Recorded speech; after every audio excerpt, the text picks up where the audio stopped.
Nagsimula ng buksan ang midterm election voting para sa mga Pilipino abroad sa pamamagitan ng inilunsad na internet voting ng COMELEC. Kahapon, nakaboto na ang mga registered voters mula New Zealand. Dito pwede bumoto ang mga Pinoy abroad gamit ang kanilang gadgets. Kasamaan nila sa mga makikinabang ang mga seafarer na hindi na kailangan pang dumaong para makaboto.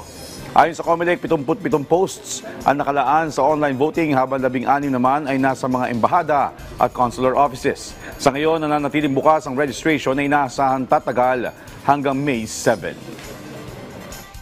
At the convenience of your home, kahit sa sasakyan, kahit sa inyong mga trabaho, gamit ang inyong cellphones, laptops, tablets, mga personal computers, at higit sa lahat po, pauli, yung ating mga kababayang mga seafarers at marino. Ito na po ang pagkakataong makaboto kahit kayo'y naglalayag sa inyong mga barko saan man panig ng mundo. Pinapaalala namin, iscan ang QR code na matatagpuan sa aming website o di kaya ay type ang URL natin, ov.comelec.gov.ph/enroll. Sanang sa gayon, kayo pong mga kababayan naming rehistradong Pilipino sa iba't ibang panig ng mundo ay magkaroon ng access sa internet voting at makaboto